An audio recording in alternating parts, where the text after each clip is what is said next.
ಕೇಳಿ ಸಿಕ್ಕಾಕೊಂಡಿದ್ದಾನೆ sir BJP ಶಾಸಕ. Details ಗೊತ್ತಿಲ್ಲ, ಟಿವಿನಲ್ಲಿ ನೋಡಿದೆ. ಹಾಂ ಸರ್, ನೋಡ್ಬಿಟ್ಟು ಹೇಳ್ತೀನಿ ನಾನು. ಅಂದರೆ ರಾಜ್ಯದಲ್ಲಿ ಲಂಚಾವತಾರ ಇದೆ ಅಂತ ಬಿಜೆಪಿ ಆರೋಪ ಮಾಡ್ತಾ ಇದ್ರು. ಈಗ ಅವ್ರ ಶಾಸಕರು ಈಗ 5 ಲಕ್ಷ ರೂಪಾಯಿ ಪಡೆಯುವಾಗ ಸಿಕ್ಕಾಕೊಂಡಿದ್ದಾರೆ ಸರ್ ಶಿರಟ್ಟಿಯಲ್ಲಿ.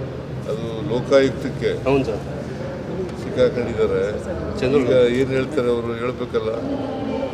ಬೇರೆಯವ್ರ ಮೇಲೆ ಲಂಚದ ಆರೋಪ ಮಾಡೋದು ಸುಲಭ, ಆದರೆ ಅವರು ಬಿಜೆಪಿ ಶಾಸಕರು ಸಿಕ್ಕಾಕೊಂಡಿದ್ದಾರೆ. ಅದರಿಂದ ಲೋಕಾಯುಕ್ತ ತನಿಖೆ ಮಾಡಲಿ. ತನಿಖೆ ಮಾಡಲಿಕ್ಕೆ ನಾವು ಯಾರೂ ಅಡ್ಡ ಬರೋಲ್ಲ. ಲೋಕಾಯುಕ್ತ ಏನು ತನಿಖೆ ಮಾಡ್ತಾರೆ ಅದು ಮಾಡಲಿ.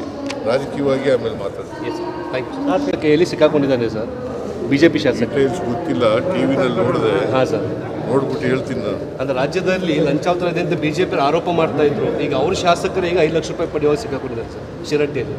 ಅದು ಲೋಕಾಯುಕ್ತಕ್ಕೆ ಹೌದು ಸರ್, ಸಿಕ್ಕಾಕೊಂಡಿದ್ದಾರೆ. ಈಗ ಏನು ಹೇಳ್ತಾರೆ ಅವರು ಹೇಳ್ಬೇಕಲ್ಲ. ಬೇರೆಯವ್ರ ಮೇಲೆ ಲಂಚದ ಆರೋಪ ಮಾಡೋದು ಸುಲಭ, ಆದರೆ ಅವರು ಬಿಜೆಪಿ ಶಾಸಕರು ಸಿಕ್ಕಾಕೊಂಡಿದ್ದಾರೆ. ಅದರಿಂದ ಲೋಕಾಯುಕ್ತ ತನಿಖೆ ಮಾಡಲಿ. ತನಿಖೆ ಮಾಡಲಿಕ್ಕೆ ನಾವು ಯಾರೂ ಅಡ್ಡ ಬರೋಲ್ಲ. ಲೋಕಾಯುಕ್ತ ಏನು ತನಿಖೆ ಮಾಡ್ತಾರೆ ಅದು ಮಾಡಲಿ. ರಾಜಕೀಯವಾಗಿ ಆಮೇಲೆ ಮಾತಾಡ್ತೀವಿ.